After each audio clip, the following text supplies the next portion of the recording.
Who wants a big butt? You want a big butt. I've got a big butt. How'd I get a big butt? Let's talk about that.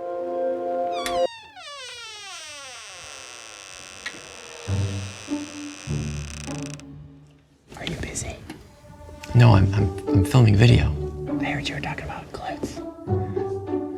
Do you need my help explaining glutes? No, I think we got it. I think they know enough. I know everything about glutes. Everything that the research says. It's not about clams. It's just the butt. Oh. That's all that matters. Okay. I don't think they care. Do you care? I don't think so. Okay. Well, I'm a professor, so if you need any help explaining this, let me know. I got it. Okay. Okay, thank you. All right, so these are my 3 favorite butt exercises. I call them functional or realistic or practical exercises because we need to train your butt in the manner with which you got hurt. It's as simple as that. One more time. Are you sure? I got it. Okay. All right, don't even worry about that. That was Professor Kurt. So we're talking about butts today. Why do butts matter? Why'd you click on this butt video? Why did someone say you need to use your butt? Why does someone need to have a stronger butt? Your butt's really important. There's 3 things that we all do. This, and this. And however you got injured, it's a culmination of all 3 of these positions. You use your butt every day to get out of a chair, to walk, to run, to climb up a hill, to go down a hill, to jump, to hike, to get in a boat, anything at any time, you use your butt. So these are my 3 favorite exercises that are practical, that are realistic, that are functional. You're coming in here now, aren't you? I'm coming in. All right, come on. Did you tell them everything about the gluteals and how What all do the you- gluteals work Yes, and how important they are? Did you tell them all that stuff? Just go for it. Go for it. You're already here. Thanks. So your butt is your gluteus maximus, gluteus medius, gluteus minimus. Some of the most important muscles in your body that control everything that you do. I don't think it matters. Do you think it matters? Yeah, your glutes. All 3 of those muscles are very important. Like, super important. They are triplanar, they control the valgus, they control anterior pelvic tilt, they control rounded shoulders. But it just matters. Can you use them? Can they use them? I hope they can use them. And you also said like big butts. Like big doesn't matter. Small's okay. You're right. Size doesn't matter. Size doesn't equal strength. It just sounds good. That sounds pretty good. So I want to make sure that Thank you, Professor Kurt. I appreciate it. You're welcome. Actually, you know what? Can you help me set up the camera? You got it. Just swivel and tilt. What? Swivel and tilt. Swivel and tilt.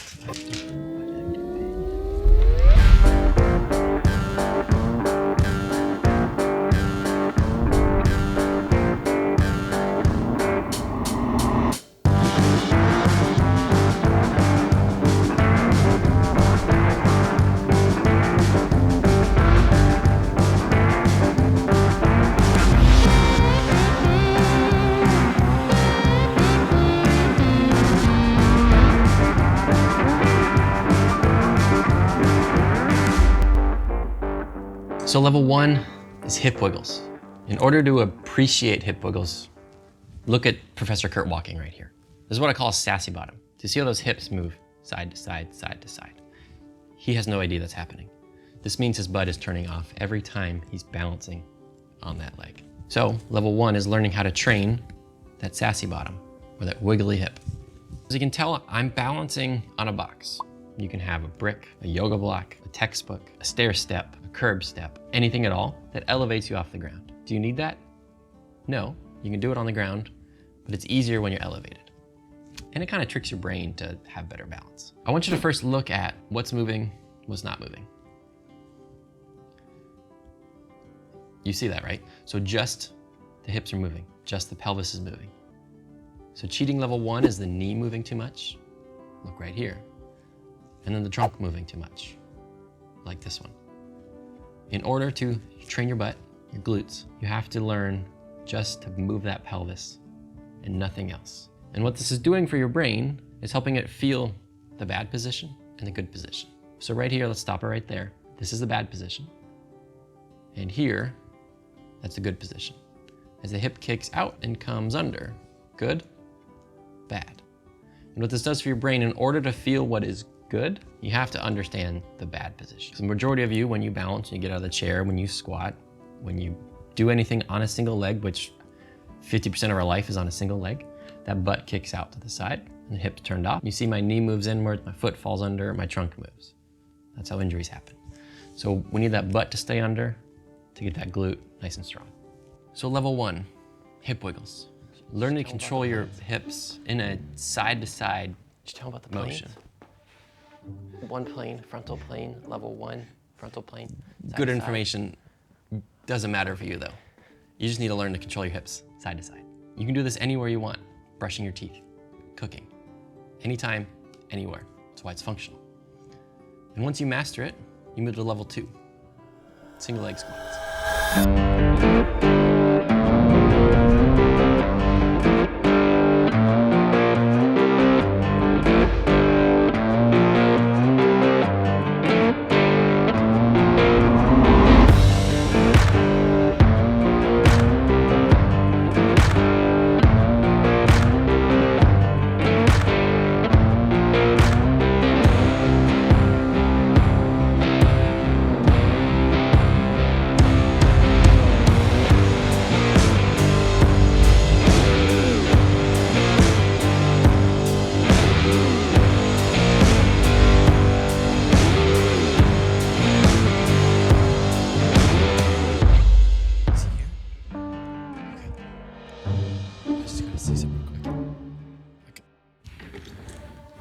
Level 2, 2 planes, frontal plane, sagittal plane. You're keeping your pelvis and your gluteus medius activated as you're going into knee flexion and ankle dorsiflexion, controlling your hips down into hip flexion. Don't use your vastus lateralis, your rectus femoris, and your vastus medialis as much. Control it with your gluteus medius and your gluteus maximus, controlling that frontal plane as your hips and your trunk moves into the sagittal plane. The best exercise because it's just so good for you. Just don't use your rectus femoris. Make sure you use your gluteus maximus, gluteus medius. Okay, he's coming back. All right, so single leg squats. Let's talk about level 2. What I want you to most know is that squats aren't scary. Squats are actually very important. You do it all the time. And they're awesome exercises if your butt works. You're pretty much just taking a hip wiggle, keeping those hips stable, and bending your knee. As low as you can go. The stronger you are, the lower you go. It's not about depth though, it's about keeping those hips level. I thought we were already done with level 2. So you do single leg squats all the time, throughout the whole day. So what I want you to see right here is you see how that hip kicks out, just like in hip wiggles. This means that my hip is getting compressed, my knee's taking more stress, my plantar fascia is taking more stress. And if my trunk goes the opposite way, my back's taking more stress. So those hips need to stay stable as you're lowering down against gravity. It's as simple as that. If you're having trouble finding the neutral pelvis position, do a hip wiggle as your knee is bent. It's hard, it's very hard. But just think, bad position, good position. Bad position, good position. Learning to keep those hips stable, and that's level 2. And then once you master single leg squats, you progress into single leg deadlifts. So many of you have probably done single leg deadlifts before. But they're actually a little bit harder than single leg squats. Let's see why.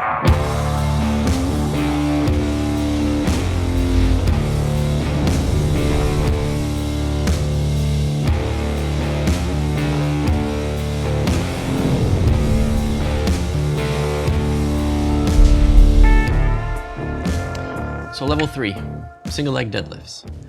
One of the most important positions for you to learn to master in order to live a kind of pain-free life.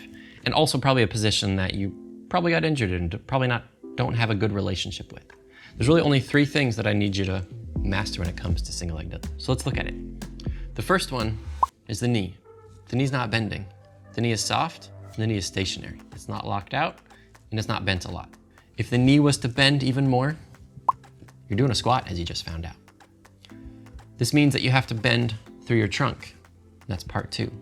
You're not curling your trunk. You're not leading with your shoulders. As your trunk goes forward, your foot goes backwards and your hips stay high. This means your butt's working, so your butt's getting stronger. All right, part 2, really important. Seriously? I got one thing to add. Your glute max controls you in hip extension. So as you're going forward, gravity's trying to push you down. If your glute max isn't working, your paraspinal is gonna work too hard, your facets are gonna work too hard, your back's gonna hurt, or you're just gonna fall over. So your glute max, which is working in hip extension and hip external rotation, is controlling your pelvis as you're going forward. The gluteus medius is also working in hip abduction to try and keep your hips stable. So those muscles need to work. You're done? I think that's it. Great, thanks. Thanks. So part 3 is when your hips go forward, it's gonna feel much more comfortable for your hip to kick upwards. There's gonna be an uneven angle. I want that hip to be really flat. That means gluteus medius, the outside butt muscle, is working. The more that hip kicks up, the more your back's working, the more your groin's working, the more the wrong hamstrings are working.